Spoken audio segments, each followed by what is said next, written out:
Shalom à tous. Voici, c'est le matin. Il est 6h39 minutes à Kinshasa. Je n'ai pas pu dormir. Donc déjà ce matin, nous nous dirigeons vers l'endroit où dorment ces enfants de la rue. Il est, si je ne me trompe pas de la date, il est vendredi 18 août 2021. Voilà. On dit pour l'amour de Sion, je ne me tairai point. Je vais un peu essayer de conduire à vive allure avant que ces enfants ne se réveillent. Mon souci est de savoir, ils dorment où et dans quelles conditions. Donc, par la grâce de Dieu, nous allons atteindre nos objectifs. Dieu va permettre. La vie, comme j'ai toujours dit, la vie est belle parce que Jésus-Christ est la vie. Donc nous croyons, Jésus-Christ va s'occuper de ses enfants.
Voilà, c'est ici que nous étions hier. On était dans ce parage. Il y a le petit qui dormait là-bas. De l'autre côté, il n'est pas là. Voilà, sûrement qu'il est allé rejoindre le fille comme il savait qu'on devait se voir demain. Bon, il y avait des jeunes gens qui m'avaient promis de m'accompagner, mais je n'ai vu personne. Ils n'ont pas porté ça à cœur. D'après l'explication, j'espère que par la grâce de Dieu, nous allons le retrouver. Je vais essayer un peu de me renseigner. Je vais me renseigner. Voilà, je vois un là-bas avec un carton à main. Fait-il partie du nombre? On va voir. Quelque chose m'a fait mal. C'est que bon, je vois des enfants ici. On va essayer un peu de prendre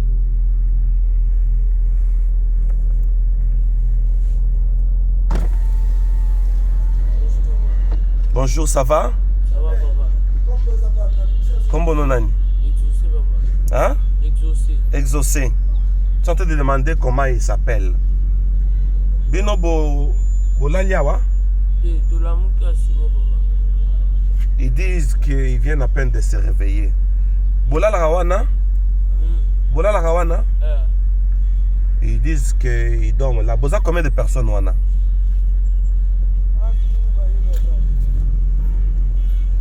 Hein? 4. 4? Bah, yebisaki bino te ke mutu moko afalaki akoluka bino lelo. Je voudrais savoir si on leur a informé que moi je devais passer ici. Bah, yebisi bino te. Ok, ça va. Vous avez un parquet. Je leur ai demandé de parquer. Ça, c'est la grâce de Dieu. Je suis presque dans leur fief. Ils sont coincés à côté d'un véhicule. Donc, ils ne savent pas que je devais passer. Ils ne savent pas. Donc, je vais essayer un peu de descendre. On va essayer un peu de voir. J'espère qu'ils vont coopérer. Ok. Bonjour. Lobby, la solna qui n'a pas camarade la bino. Le bas qui fait le canatongo. Naya, tout sur là, tout filmé, tout le cabaret n'a pas de. Donc, je suis en train de dire que hier, j'avais parlé avec l'un de leurs amis. Et je devais passer le matin pour que l'on puisse voir comment aider ces enfants. Mais ceux qui étaient avec moi hier, je ne vois personne. Donc ils sont nombreux apparemment. C'est l'impression que j'ai. Voilà, monsieur Soala. Donc on dit qu'on réveille un peu les autres. On va essayer un peu. Donc ils dorment dehors. On essaie un peu de les réveiller.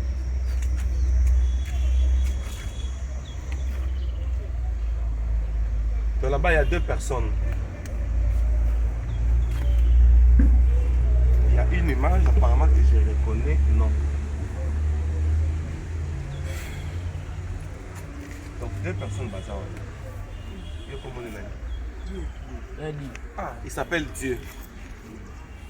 Donc il doit avoir l'influence de son nom. Un Dieu ne peut pas dormir dans de telles conditions. Donc Dieu est là. Nanani. Élysée. Curieusement, ils ont toujours le nom de la Bible. Hein? Donc Dieu est là avec Élysée. J'avais aussi Élysée. Hier, on était avec Siméon. Siméon et 2 petites filles de 13 ans et de 14 ans. Bon, moi, j'ai la foi que on peut, bonjour Dieu, on peut donner l'avenir à ses enfants. Quand ils arrivent à dormir dans de telles conditions, je pense que jusque-là, ils n'ont pas trouvé quelqu'un qui a eu ce souci. Ou bien d'autres personnes ont eu les soucis, mais ils n'ont pas eu de moyens. C'est peut-être comme ça qu'on peut interpréter. Donc ici, nous sommes dans une concession. Ça, j'ai l'impression que c'est une avenue. Alors, on dit qu'on est en retard. Ils viennent à peine de sortir. En principe, je devais être là à 5 heures. Donc, ils se sont déjà réveillés. Amsou Bazar.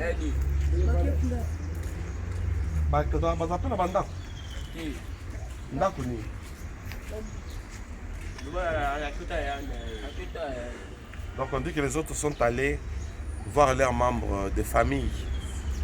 On a la carte. Comment on a dit? Plamedi. Donc, lui s'appelle Plamedi. Ils ont le nom de la Bible. Plamedi veut dire plat merveilleux de Dieu. Alors, on va essayer un peu de faire aussi preuve de la foi. Si on est chrétien, c'est pour penser aussi aux autres. Il y a le prophète Ésaïe dans la Bible, il a dit, le vrai jeûne, ce n'est pas seulement se trouver la nourriture, mais le vrai jeûne, c'est partager le pain avec celui qui manque. C'est ce que la Bible nous dit. Nous avons beaucoup d'églises, hein? Nous avons beaucoup de chrétiens aujourd'hui. Mais quand on voit des gens pareils, on se pose la question, où est l'église? Quelle est la place de l'église aujourd'hui? Quand on regarde dans la Bible, l'église primitive, on dit, et tous étaient ensemble, ils partageaient leur pain avec simplicité. Et voilà pourquoi il y a eu des miracles parmi les enfants de Dieu. Pourquoi? Parce qu'ils ont partagé le pain. Donc ces enfants, moi je pense qu'on peut leur faire une surprise. Une surprise, moi je ne suis pas du nombre de ceux-là qui donnent l'argent aux orphelins, aux enfants de la rue, non. Moi j'aime prendre les enfants de la rue, les aider à avoir les soins médicaux, ça c'est un, parce que dans ces conditions aussi, ils doivent être malades. Deuxièmement, ils doivent étudier. Alors pour étudier, on va faire un effort voir leurs parents, parce que quelques-uns ont des parents. Chaque être humain doit avoir un père et une mère. Et on va essayer de voir. en cherchant leurs parents. Est-ce que les parents sont vivants ou pas? Parce qu'il y a les autres qui ont des parents, mais qui ont connu des cas de divorce. Les autres ont des parents qui ont connu les cas de décès. Ils se sont retrouvés des orphelins. Mais les autres étaient têtus peut-être. Ou les autres ont suivi l'influence des amis. On va essayer un peu de suivre pourquoi ces enfants dorment ici. Ce sont des innocents. Quelques-uns, ce sont des enfants. Ils agissent peut-être par la délinquance. Donc, on va essayer de voir un peu tout ça. Alors, je voudrais savoir, je vais leur demander de coopérer. Pour coopérer un peu dans Gaï, c'est-à-dire que Nangito Solo là, tu as tout le qui a une solution. On a un pasteur, on a un bon avocat, mais on a un maïle moko na kabola na bino. Oya kolinga, lelo tokozwa kombo na ye, tokomi kombo na ye, toluki moye soki bokoki kokota classe. Bokota classe, kosenga bato amawa o bakosunga bino, bokota classe. Ba ONG ezali o basungaka ba orphelin et autres. Biso toza ONG te. Est-ce que tozo kana? Toza na biso ONG te, nga naza pasteur. Mais naza pe mutu ya bato. Naza na bato na kokopesa mitindo, nanga na bango tosalisa mbongo, tokotisa bino classe. Oyo kolinga classe, akoti classe. Les deux, toluka centre moko bino bokosala. Kolakisa bino ke mbongo ezaka obosenga na balabala te, mbongo bokoki mpe koluka yango mbongo ekipaka anja te. Toyokani? Donc je suis en train d'expliquer que c'est possible que ces enfants cherchent aussi l'argent. Parce que moi je travaille sur l'avenue principale ici, je le vois. Des fois quand je passe avec ma voiture, ils me demandent de l'argent et autres. Maintenant, leur donner l'argent, ce n'est pas une solution. Il faut qu'on cherche un centre. Il y a beaucoup de centres d'alphabétisation. Ils peuvent apprendre le français, ils peuvent apprendre l'anglais, ils peuvent apprendre l'informatique, ils peuvent apprendre l'auto-école. Et dans tous ces centres, ils peuvent faire les arts. Et moi aussi, je connais faire les arts. Ensemble, avec tous ceux qui auront pitié de ces enfants, on peut acheter le matériel. Et je serai dans ce centre-là. Entre-temps, je garde mon travail de médias que je fais. Mais on peut chercher un centre où on va les engager. Et on va encore filmer. Le monde entier va voir ces enfants en train de travailler. Et je voudrais interpeller les chrétiens. Il y a combien d'églises? Beaucoup d'églises, mais peu d'actes. Les actes sociaux, il n'y en a pas. Mais moi, je me pose la question, en quoi est basée notre foi? C'est pour invoquer Jésus, parler en langue, exercer les dons spirituels. Je trouve que ça ne peut pas marcher ainsi tant que l'église est là. Sur chaque avenue, il y a combien d'églises? Le nombre d'églises. Et des grandes églises, de 3000 personnes, 5000 personnes. Mais moi, je me rappelle de Moïse qui était dans la maison de Pharaon. Il a quitté la maison de Pharaon. Il est allé vivre avec les Hébreux qui étaient des esclaves. Alors, Moïse est devenu un leader. Donc, moi, je voudrais que toutes les églises soient un peu interpellées. Moi, je fais ma part, chacun va faire sa part. Alors, sans plus tarder, je voudrais savoir si parmi eux, il y a quelqu'un qui parle français. On va essayer un peu de demander. Non, il y a une qui parle français. Il y a une qui parle français. Donc, personne ne parle français. Il s'appelle Blamedi. Dieu merci. Écoutez seulement les noms, de bons noms comme ça. Blamedi, Dieu merci. Or, les enfants de la rue ont des noms bizarres, mais eux ont des noms chrétiens. Exaucé. Petit Dani. Dani, c'est Daniel. Blamedi, Dieu merci. Exaucé, Petit Dani. Donc, les noms des chrétiens, vous voyez, ils n'ont pas eu les noms des musiciens. Donc, on va essayer un peu de savoir pourquoi ils sont ici. Et je pense que cela est possible. Il y a même des filles. On va essayer un peu de patrouiller aujourd'hui. On va faire la liste, on va les inscrire et voir comment on peut s'occuper de ces enfants.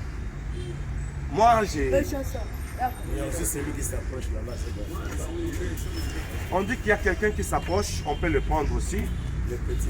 Il y a un papa là-bas qui dit que c'est leur enfant. Moi, on a bango.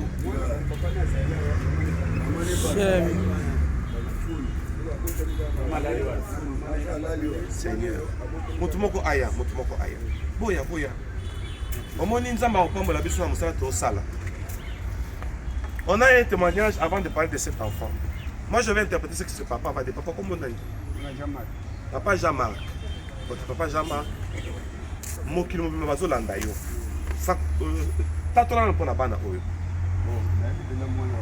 Il dit qu'il connaît les petits ici. On peut nous prendre des enfants. Il les connaît. Voilà. Le bas, on est pour naïe. Revenez chez Papa Jean-Marc. Donc, ils sont dans la concession qui est derrière. Il connaît son père. Son père, c'est un phaseur. Le phaseur, c'est-à-dire un garçon de la rue. Voilà. Sa mère aussi, c'est une fille de la rue. Ils se sont aimés. Moi, je peux dire, c'est un garçon de la rue, c'est une fille de la rue, mais ils ont eu le désir, parce que ce sont des êtres vivants, des êtres humains. Ils ont eu le désir et ils ont eu cet enfant. Ok?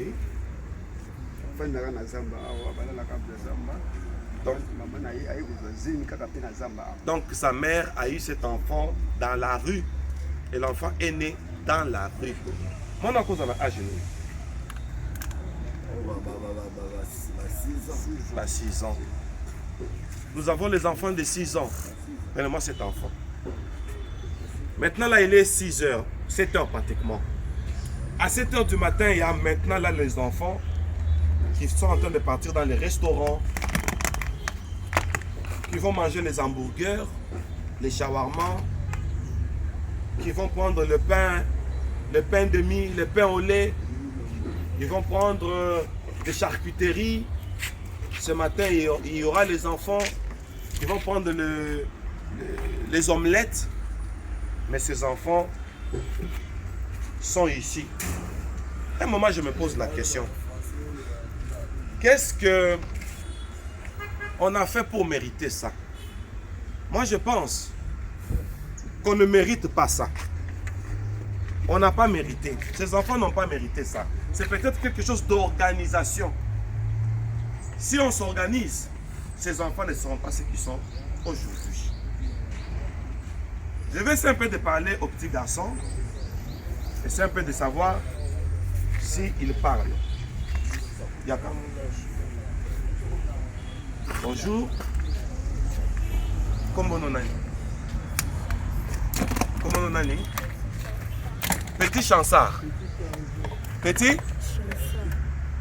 Écoutez les noms. Bon, moi, je voudrais que ces noms puissent crier.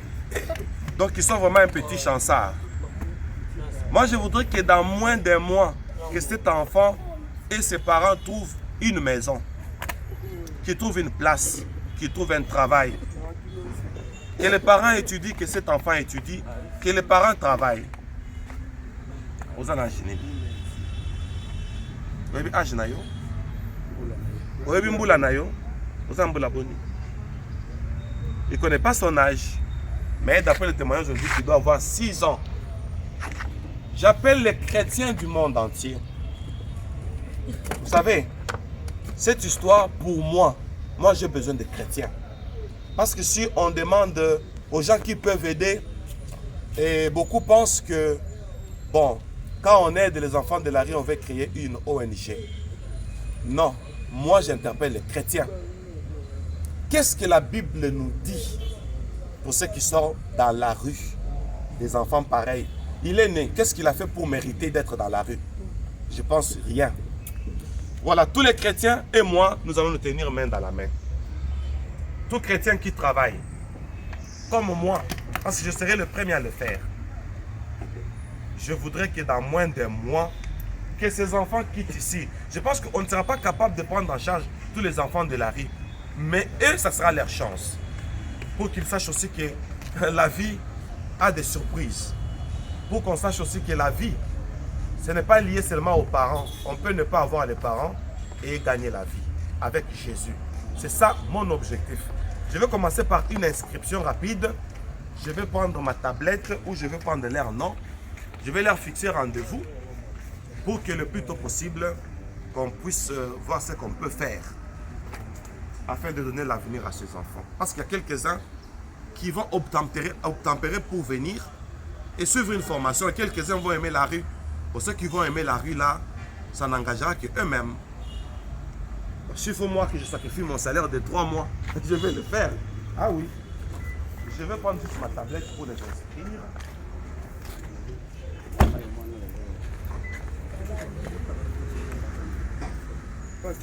Oui.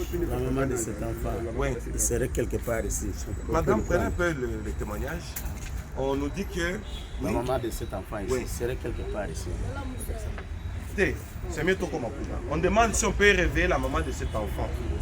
Est-ce que Bokupi Koya, vous venez avec moi? Venez. La maman de cet enfant doit être quelque part. Sûrement qu'elle dort encore. Et son papa? Son papa est décédé. Ah. Son papa est vivant. On dit que- Ils sont en train de il est avec son papa est là, sa maman aussi. Il y a une question que moi je me pose. Pourquoi il y a beaucoup d'églises? Je n'accuse pas les églises. Nous avons les grandes églises, surtout les églises de réveil, où vous entrez dans une église, vous trouvez 5000 personnes. Une seule église peut prendre tous les enfants de la rue de toute une commune. Je ne sais pas si je mens.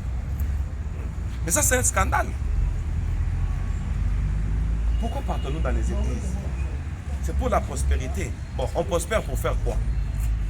Ça, c'est de l'égoïsme ou comment? Moi, je pense que ces enfants ont un Dieu. Je pense que je ne crie pas dans un désert, mais je crois que ces enfants, beaucoup de gens les connaissent. On va prendre peu de temps, ils vont changer. Ils vont bien se coiffer, ils vont bien s'habiller. Les vêtements ne coûtent plus cher. Il y a même des friperies. Et il y a des endroits où on jette les habits parce qu'on a changé la saison. Vous qui jetez les vêtements, regardez. Et les gens qui jettent la nourriture, c'est un péché parce qu'il y a ce qui en manque. Un pain coûte combien? Même dans le pays en guerre, un pain coûte combien?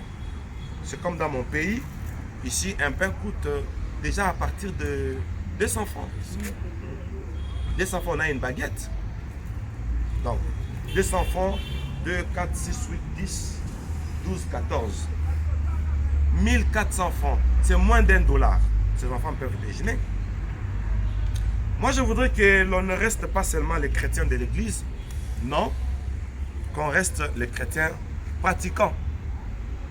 Il n'y a pas que les enfants de la rue, il y a les orphelins, parmi eux, il y a aussi les orphelins, et il y a aussi les autres qui sont en train de subir les jeux de l'amour. Papa a divorcé, il a aimé une femme, et cette femme-là n'a pas aimé cet enfant, et l'enfant n'a pas supporté la souffrance, il s'est retrouvé dans la rue. Mais moi, quand je regarde, on envoie dans l'armée un enfant de cet âge qui prend une arme, qui va au front, qui réussit. Pour dire que même un enfant peut réussir tout travail qu'on peut lui donner. Si un enfant peut aller au front, donc ces enfants peuvent aller dans un atelier. Donc parmi eux, il y a des menuisiers, parmi eux, il y a des chauffeurs, parmi eux, il y a les entrepreneurs. Je répète pour dire, j'ai suivi une formation médicale avant que je ne devienne pasteur, mais elles ne peuvent pas entrer dans la formation médicale, ils sont encore enfants. Mais j'ai aussi suivi une formation en esthétique. Donc je connais fabriquer les meubles, je connais fabriquer les œuvres d'art. Donc nous allons acheter les outillages. Ces enfants, dans moins de 3 mois, vont commencer à faire les œuvres d'art qu'on va commencer à exposer. Et cet argent, au nom de Dieu que nous prêchons, nous n'allons pas utiliser cet argent. Parce qu'on en a déjà gagné de toutes les façons. On va chercher l'argent pour eux. Ils vont gagner leur vie de 2 façons. Premièrement, ils vont étudier. Pendant qu'ils seront en train d'être formés, ils seront payés. C'est ce qu'on va faire. On va les habiller. On va voir l'État. Je vais prendre mon avocat. Je vais demander la procédure auprès de l'avocat. Des cas pareils, on ne peut pas directement prendre en charge. On va voir les autorités pour demander comment on fait. On va d'abord commencer par le bourgmestre de cette commune. On va amener un véhicule, on va tous les emballer avec l'avocat qui va, mon avocate qui va nous orienter des cas pareils. Qu'est-ce qu'on peut faire? On va faire des documents pour les prendre en charge. Entre-temps, on va voir où est-ce qu'ils peuvent dormir. Ils étudient, ils vont suivre les soins médicaux, ils sont piqués par les moustiques. Nous sommes dans une zone tropicale. Ils sont piqués par les moustiques. Vous voyez, celui-ci déjà le matin, il est en train de prendre son beignet. Vous voyez, c'est tout un repas pour lui. Alors, on va voir qu'est-ce qu'on peut faire pour ces enfants. Nous allons expliquer bino au nom en français. Donc, avec la bino bon côté. Mais ton costume a bino vie na bino échangé. Pour que va être Nzambe à Salaka. Nande bolala. Nande bolamuka. Nzambe azali. Nzambe omo na bino. Nzambe lingi bino. Vi oyo. Tokosala nyonso bolonga vi oyo. Bobima na vi oyo. Boloba amen. Amen. Bebi ete Nzambe azalaka. Tokotisa bino classe pour kozwa soins médicaux. Pe pour kozwa formation. Bobanda musala. Musala ekipaka AGT. Age na bino bomona ba soda age azu munduki ati alongi pe bitulu. Yango te. Tokende to mona mama ya mona oyo. Après nazo ba kombo na bino na pesa bino rendez-vous pour que to mona comment pour banda formation. Na mona bino pa ya bakonzi. Ya mboka.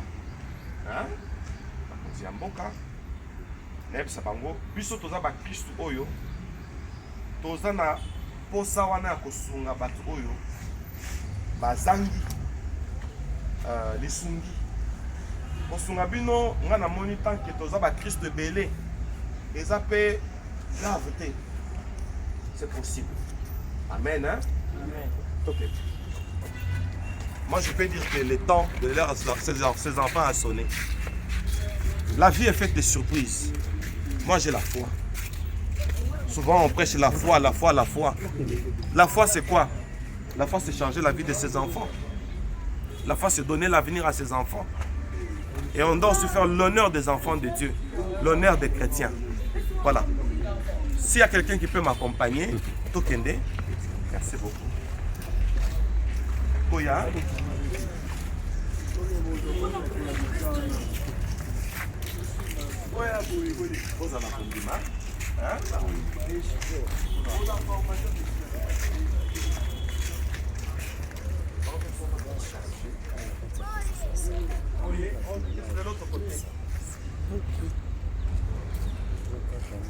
Approchez un peu. Oui.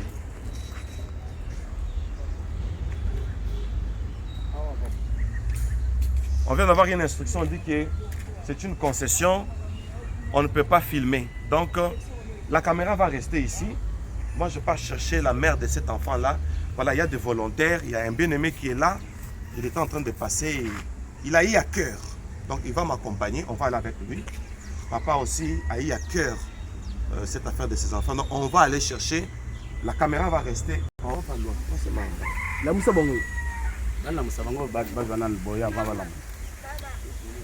Voilà, l'enfant appelle maman.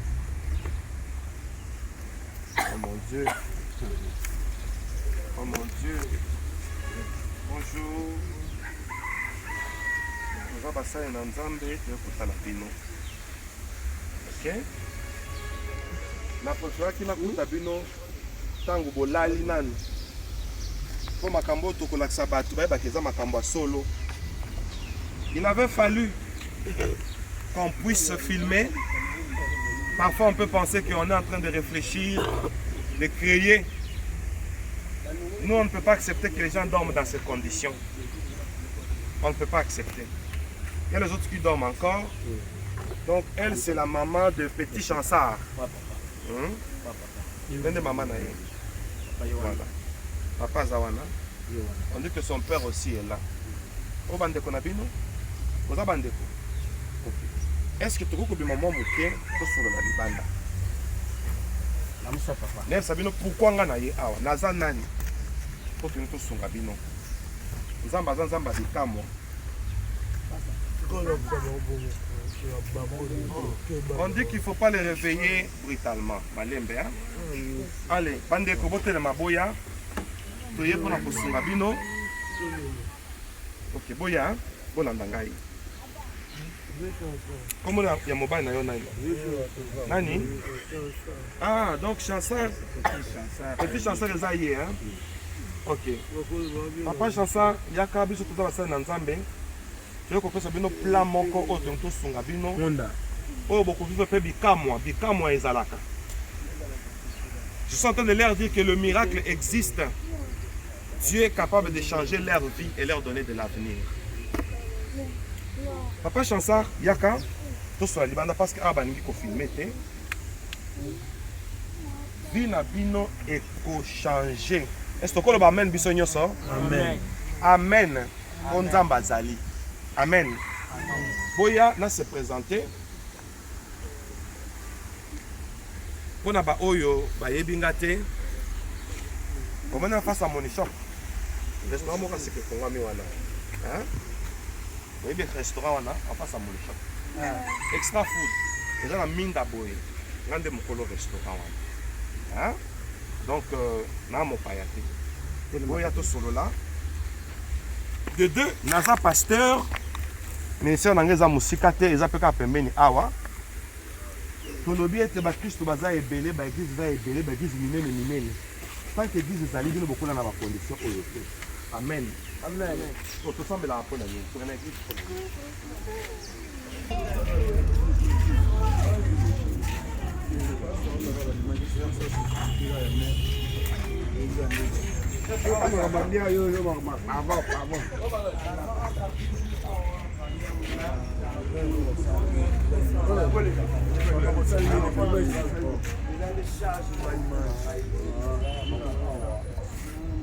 Musala Nzambe to filmer na biso ndako te manza za awa.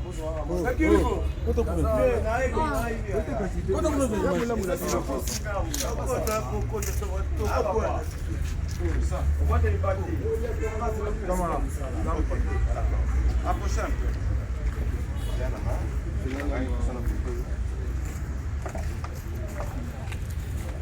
Nabandeli. Vie. Mutuna mokila faut rater vie azate. Parce que Yesu Masi a lobby, je suis le chemin, la vérité et la vie. Jésus a dit qu'il est la vie. Ngana za na kondima.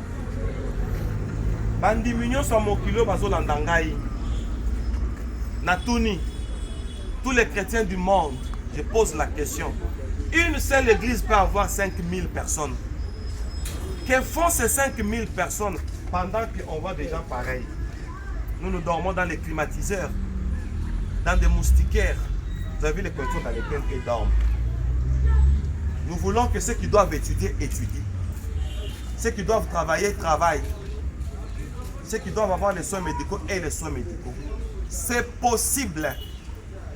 Je voudrais le plus tôt possible changer la vie de ces gens. Regardez cet enfant, regardez sa mère, regardez son père. Et papa et maman et l'enfant dans la rue, dormant à l'extérieur. Et je voudrais parler en lingala. Ce qui bazui chance à vite. Et vous avez la faute nabiso. Pour nani, pour tout sambelaka. N'a pas rôle ya église eza nini. Pour na kenanga pas ba homme d'affaires, tenga na pas église. Parce que na église ba homme d'affaires bazali. Ba homme d'affaires bazali ba église. Hein? Il y a les hommes d'affaires dans les églises. Il y a les députés dans les églises. Hein? Pourquoi les gens pareils peuvent être là tant que nous, églises, nous sommes là? C'est un honneur hein, pour voir un député dans une église. Et qu'est-ce que les pasteurs font avec ces députés-là dans les églises? Bon, je pense que je suis seul à faire ça. Mais il y aura beaucoup de gens qui vont s'associer à moi. Je réponds pour la dernière fois. Nous ne créons pas une ONG. Nous ne cherchons pas l'argent parce que nous travaillons déjà. Et ceux qui me connaissent dans le monde savent ce que je fais comme activité. On n'a pas besoin d'argent, mais on a besoin de ces âmes. Ces âmes doivent servir Jésus. Ces âmes doivent gagner la vie. Et je voudrais que dans moins de 3 mois, que nous puissions trouver une solution pour ces créatures de Dieu. Ce sont des créatures de Dieu. Bazape bana ya nzambe. Voilà. Tozo sukawana na kozwa bakombo na bino. Pour que ça a rendez-vous pour que baoya mikolo bazwa misala. Oya baleki bana mike bakota classe. Avant kozwa misala wana bino nyonso na komema bino kolela te. Nzambe azali. Chanson. Nzambe azali. Ok? Courage, hein? Courage. Nzambe azali. Alors, ils sont tellement déçus, ils sont en train de pleurer. Bon, et je pense que Dieu va essuyer leurs larmes. Vous savez, dans la vie, quand quelqu'un est dans la rue, on a toujours une pensée mauvaise. Que voilà, ce sont des bandits. Voilà, ce sont des sorciers. Non. La majorité, ce sont les situations de la vie qui sont restées plus forts que nous nous engageons dans leur vie. Dans moins de 3 mois, moi je suis un prophète. Je prophétise que dans moins de 3 mois, vous allez les voir. Vous allez le voir autrement. Je suis un prophète. Je vais jouer mon rôle de prophète. Notre rôle, c'est de changer les vies des personnes. Comme Dieu nous a bénis, Dieu nous a donné des véhicules, il nous a donné des maisons. Le confort que Dieu nous a donné, il va leur donner aussi. Parce qu'il y a un seul Dieu. Bien. Nazozo bakomo na bino. Na kome ma bino pa ya bakonzi. Avocat nanga ya zali. Et les avocats ne sont pas là seulement pour trancher le problème des parcelles. On se précipite, l'héritage, non. Mon avocate va partir avec moi chez les autorités où je vais présenter ses enfants et leurs parents. On va aller auprès des autorités, leur demander de l'aide. Avancez ici, laissez les passages. N'est-ce pas? On va aller auprès des autorités. On va essayer un peu de demander les documents qu'il faut. On va essayer un peu de vous aider. Voilà. Apparemment, j'ai bloqué les passages. Tiens, on les a dit.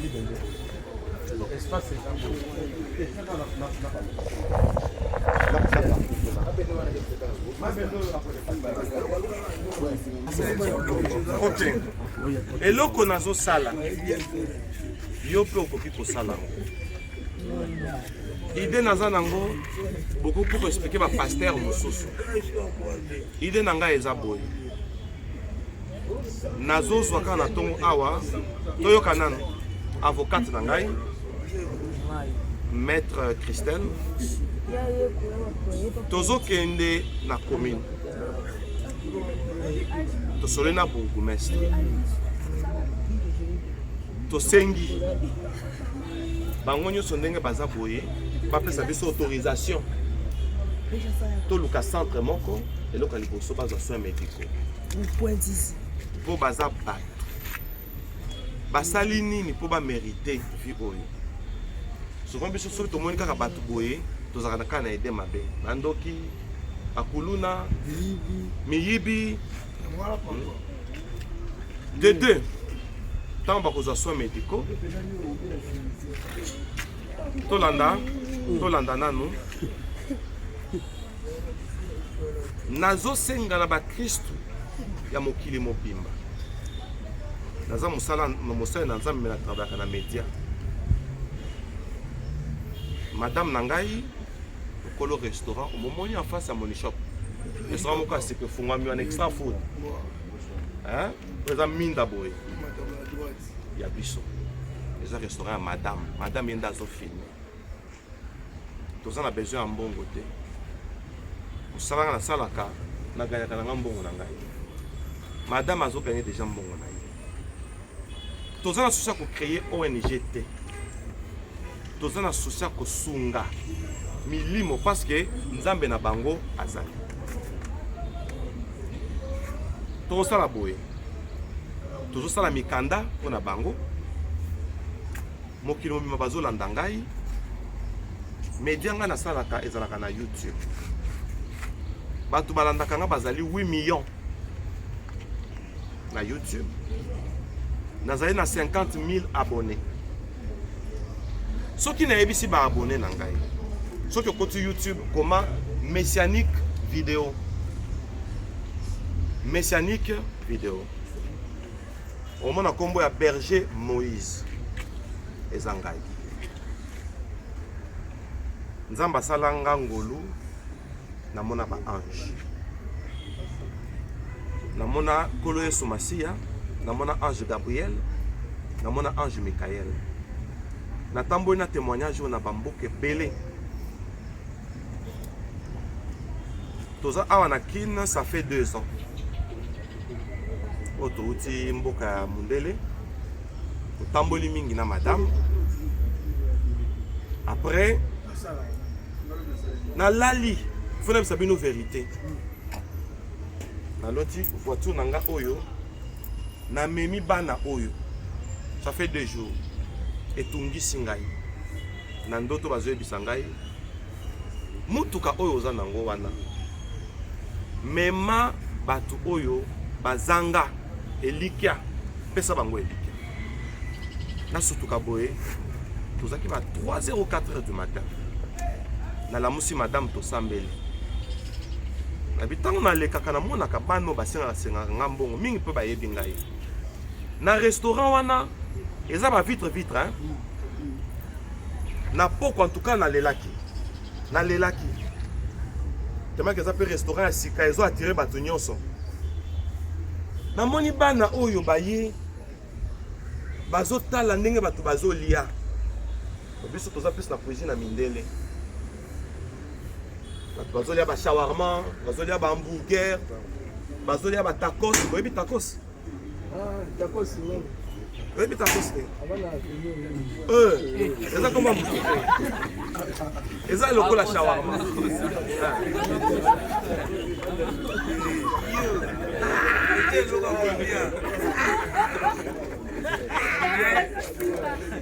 Namoni bana oyo bazotala na vitre ndenge bato baza kolia.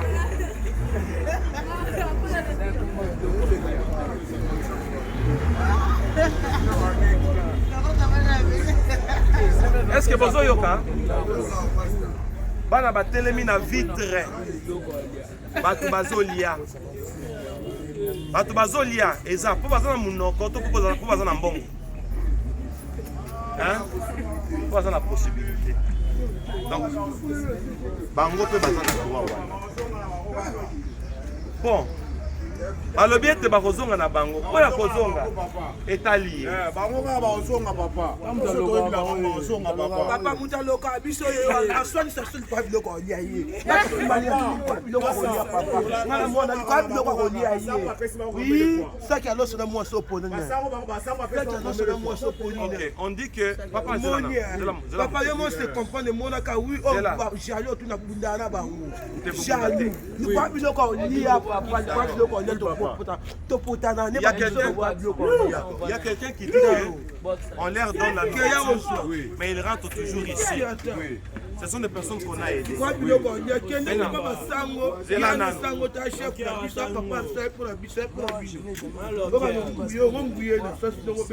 Amen. Dans lingi, on dit qu'on expliquer ah oui. Tous autres qui ne n'ont pas bakonzi. Oui.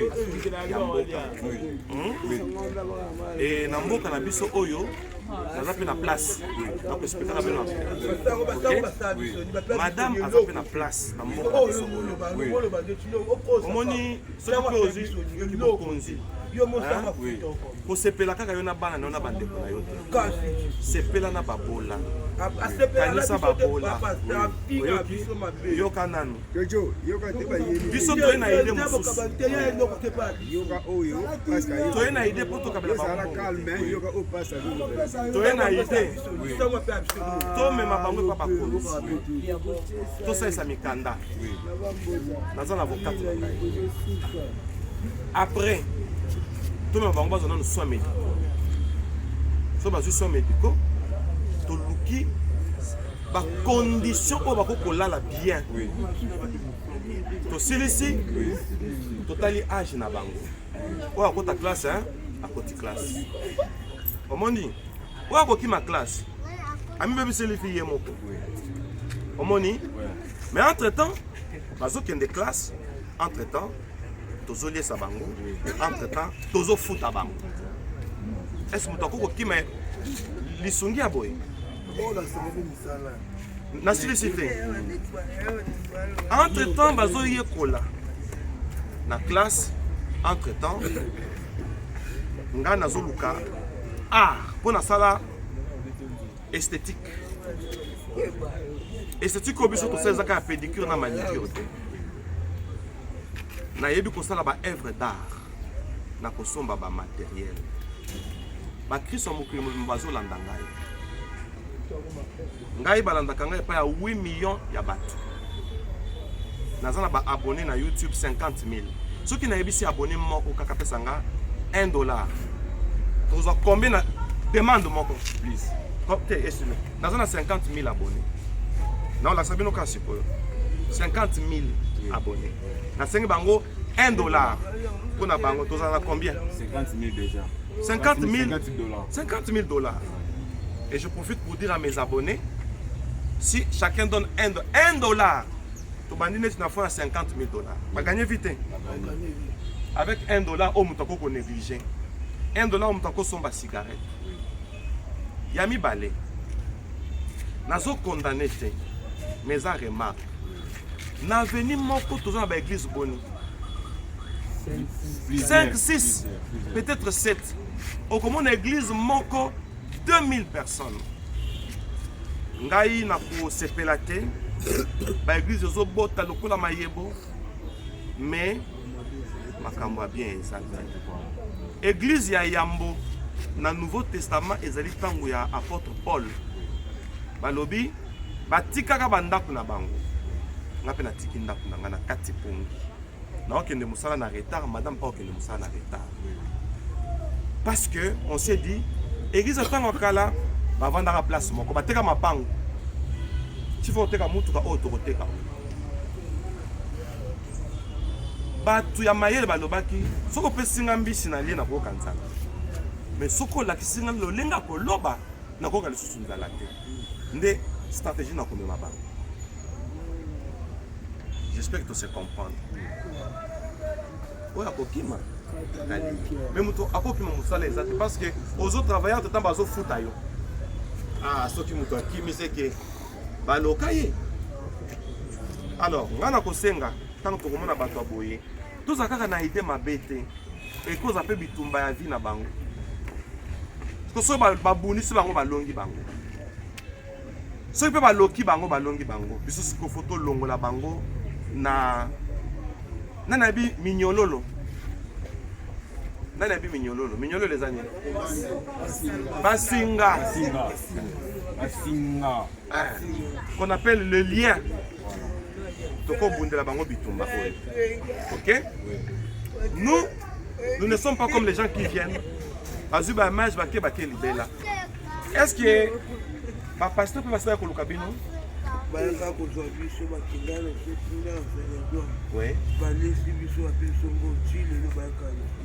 Ok. Ce qui va laisser bien, on va laisser son zala. Tu créer atelier, hein? Tu créer atelier, beau sala. Na ça mécanicien belé. Faut que vous en abîme. Voilà.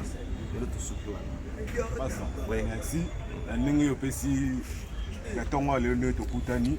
Yaki nzambe nde mutu alingi oyo nyonso esalema baza bandeko na biso baza baleki baza mpe basiaka bandikolo mpe bazali tozala na susi na bango façon ndenge bazalilaka na club boye salaka biso nyonso pasi salaka biso nyonso pasi bango ye tolobaka na bango topesaka nyonso baconseil moko na moko place auta na niveau ya famille na ye toyebi te me bango nyonso bayaka kutana awa esalaka biso pasi façon ndenge balalaka bangungi bakota basante eza bien te kolia mosusu ezalaka mpena bien te mais soki ozalaki no te bandima eloko oyo ozoyebisa bango basala yango mpona bomoi na bango na vi na bango ezalaka malamu mais soki ezali kaka no te mpona maso ndenge eza boye bamoni yo baye pembeni na yo olongoli bango oke na bango ezala pasi bakozonga akaka awa bakozonga.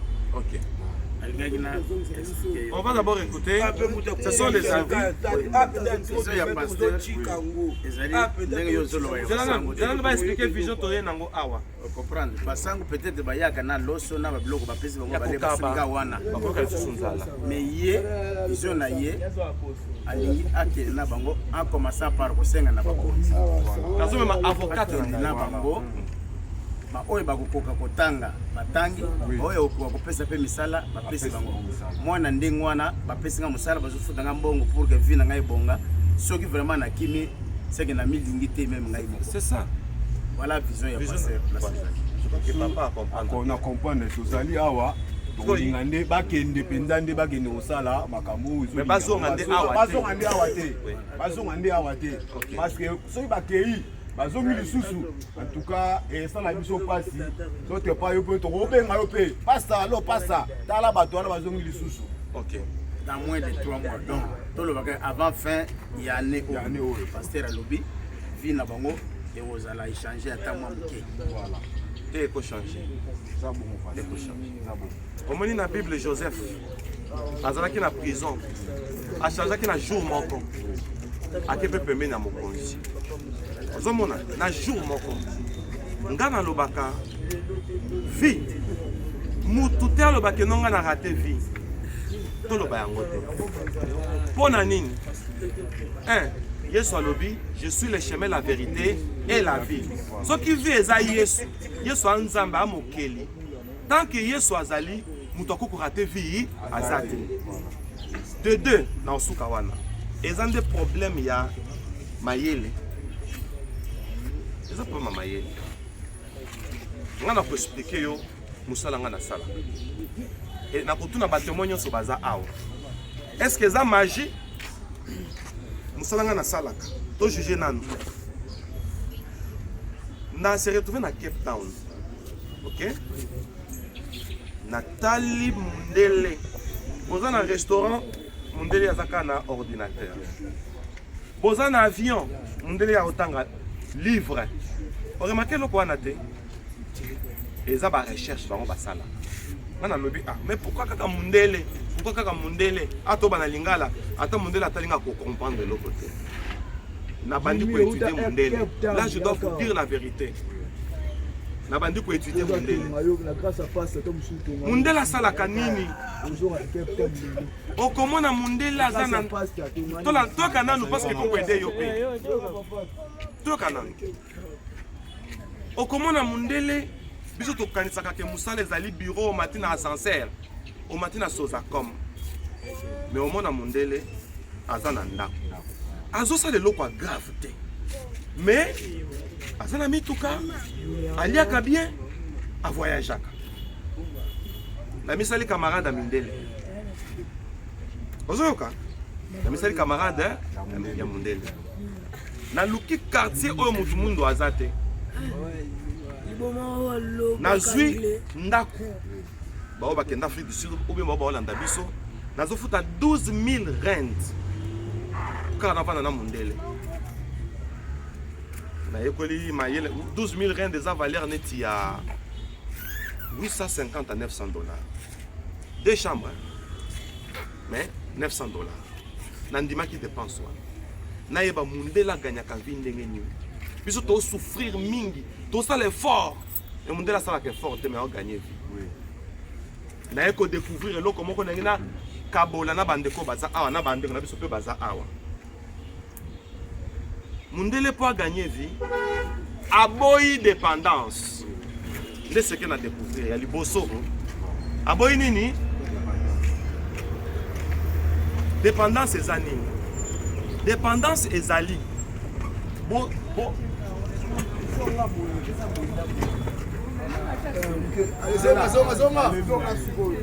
très bien soki baengage yo epai ya mutu tia na mutu ke ozali oh wait I'm talking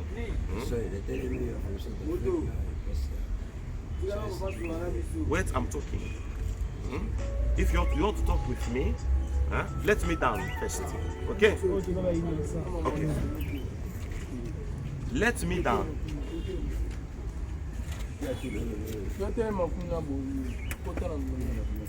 okay okay wait don't speak alors soki boyokanga nani boyokanga peut-être Mathieu boyoka kango lisusu chef yokanga peut-être pokoza occasion koka makambo d'accord soki baengage epai ya mutu yebake ozali kokokisa ndoto ya mutu mosusu ozali kokokisa mayele ya mutu mosusu bokokabola na mbongo wana netolobaka na anglais 50-50 te 50-50 bakofuto $200 moto azofuto $200 ye akanyaka combien okoyeba te sikoyo mundele okomona ye moko amikreyele musala misala ezali nalobi bien misala ezali ndenge tobotami boye mutu na mutu aza na tala na ye mena toza na kokoso moko kende na poto okomona mutu akokanga suki aza na mbongo ebele kokoso biso toza nango eloko tozali kosala toyebi kosoigne yango te yana bisi bino omoni restaurant eza en face eza mateya toye koteya bato mutu moko akota bime awa osali dépense hein nabi oui pot de fleurs nanga moko eza $80 pot de fleurs eza na kati wana boleka bomona kango restaurant eza extra food tosali dépense po toyebisa bato eloko ozosala soigne yango mutu nyonso so azoleka ifo atala sikoyo soin totie wana dépense tosali mbala moko epesi biso catégorie ya bato ifo bakota omoni ekategorize biso secret ya vie yango wana eloko oyo yo ozosala yeba kosoigne yango bato bakoka koluka eloko wana kozala catégorie ya bato leo nasuki nanu na secret moko mutu nyonso akoteka mikate mutu nyonso akosala bagalete koma yo ozoteka bagalete otiango na plateau ofiniki yango te seke classe ya bato moko nde kolia galete wana yo moko omikangeli nzela machine oyo ekangaka sachet soki na biso prix ya machine wana okoka motema pasi tunanga eza combien machine oyo ekangaka sachet eza $10 $10 soki na biloko siko kozwa yango peut-être ata $7-8 ozwi galette na yo okotisa machine wana osomi na $8 okangi yango kaka ekangeli wana epesi galette no valeur la présentation bato bauti poto bato bauti ba Afrique du Sud okomona congolais nigérien ba malawite mingi bato wana te ba malien bango baza plus na bilamba kombo na bango ba produire déjà bilamba na lobi ba congolais ba nigérien ba malawite toza na misala mibale net na ba Afrique du Sud net na ba poto eza kokata suki na kokumba mutuka esili yebisanga auto-école auto-école ata oke na école te okokoyekola koma kokumba mutuka mituka ya crédit ezali neti ya mikolo boye bakokota na auto-école ezaka kokota école primaire kokota secondaire na université te akokosala taxi omoni il devient un taximan. Maintenant pour réussir il faut taxi wana ezala ya ye oyebi des fois bato bayaka akozi na restaurant bamoni madame mokolo restaurant alati chapeau alati tablier ake na cuisine alamba mpona opesa exemple otala ba moto azolambela yo ozwa na appétit akolia omoni secret yango wana mutu nyonso oyo atravayaka awa conseil nga na kopesa ye soigne mosala osalaka oyebi nga moto akataka nga suki nakoki jamais kofuta ye soki bakataka na 1000 francs mpona encourage nga na kopesa ye 10 000 francs omoni yo ozokata suki matériel nini ozoutilize oza ndenge nini c'est pas n'importe qui peut arriver là-bas.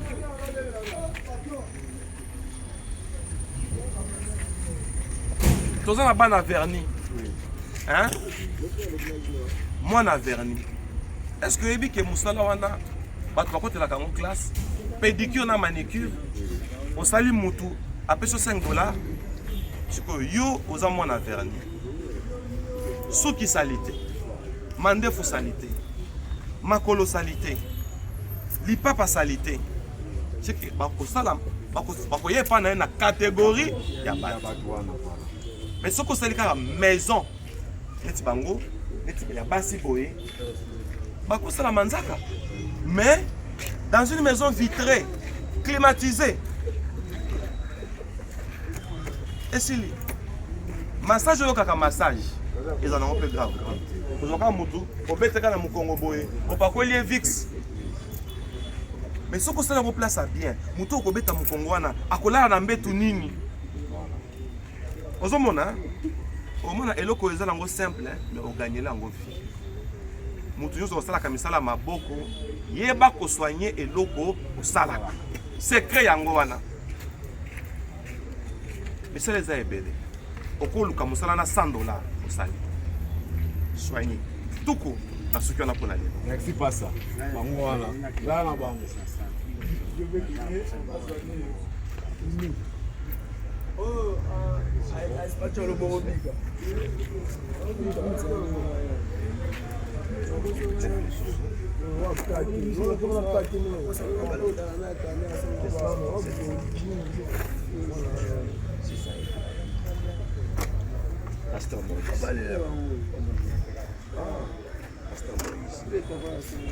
bien.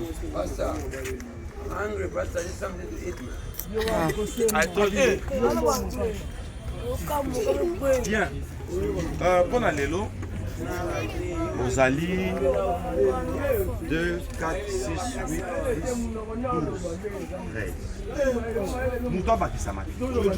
To bana no projet oyo na 13 na 100. Ngai soki na ye na koluka chansa. Na tie chansa na kola chef d'équipe. Na madame ne komona na. Nga pona pesa muto eloko. Il faut chansa ayeba ye. Surtout mona bato baye kotondela nga awa na nga pasteur na millionnaire te nande na mutema munene mutema ya mawa ozomona donc pour fuite ezala te baone na che bango ba chef d'équipe en attendant nga na ba abonné na ngai azana ba abonné ebele bakoyoka mutema ya mawa na lingena la Sabino preuve hein. Alors, vous mes abonnés, je suis en train de montrer aux témoins le nombre de personnes que nous sommes. Comme ça, nous sommes toute une armée pour soutenir le pauvre, les démunis. Tous ceux qui sont sur YouTube,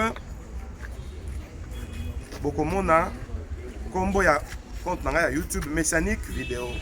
Ceux qui sont Messianique vidéo, beaucoup de monde na muta média ngayeyo. Nazali na 50. Nazali combien de vidéos na YouTube? 600. Nazali na 600 vidéos. Na 600 vidéos wana ngai yo. Bomo na nombre ya bato oyo batalaka ngai. à propos. Na côté na média le 40e. Le 7 décembre 2014, na fongoli ici radio. Radio nanga yango yo. Ça na pêche lien oyo. Soko cliquer radio efungwami. Omoni oyo za numéro na ngai. Kota nombre bato vu bato la kangai na kota nga nombre. Combien? 8 709. 8 millions. Sikoyo nazo poser question. Ce qui 8 millions ya bato batali bana oyo. Bina bango échanger te. Yango nanga naza na kondo. Sona za mutu ya bato. Omoni nazali na ba abonné. Bato ba makambo ya YouTube. Combien d'abonnés? Batie kana suka kali ngo koloba nini? 51 K est koloba nini? K eza 1000, M eza million. Naza na 51 300 abonnés. Na koyebisa bango. Nana kopesa ta $1. Nana sabilo ke loko na osala eza ndoto ya baba te. Hein? Bana oyo bako changer. So na bisika abonné moko apesa $1. Tozola bango combien? 51 combien? 51 000. Est-ce que vous trouvez tout ça chaque fin du mois? Au moins que ça n'est possible. Est-ce que ceux qui t'osent passer à boyer, n'amboka na biso à 200. Au bas na bato ebele. Makambo e kosila. Tout ce que l'État charge au té. Charge za charge à l'État té. Et ça charge ya mutu nyonso o za mutema ya mawa. Ya mawa pe ya boboto. OK? Bien. Tozo pesa na rendez-vous soki bokolinga. To accompagner bango et pas à l'État. Nazo tu na avocat na ngai. Na ko préférer to ya awa lobby. Na cause la libre lobby. Au bon na le lenge to ko évoluer na bango. To pesa na rendez-vous lobby. Awa.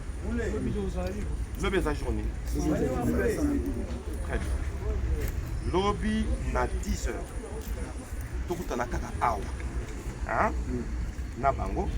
Comme ça, tu as mayele, il y a avocate. Après tout le que la bango bilamba, il faut que la bango pas ba konzi. Faut ça bango mo konzi ayeba. Makamoni ni tozo sala. Après, tout le bango centre. On va dire que soin. To changer bien. Image la bango ko changer. C'est pas la première fois na sala eloko. On sungi ba to belé. Donc on a l'autre yango tourne à bango pe ko. Là, Nzamba miracle. Miracle les alaka. Hein? Nzamba zali. Bien. Je pense qu'on a qu'au kende.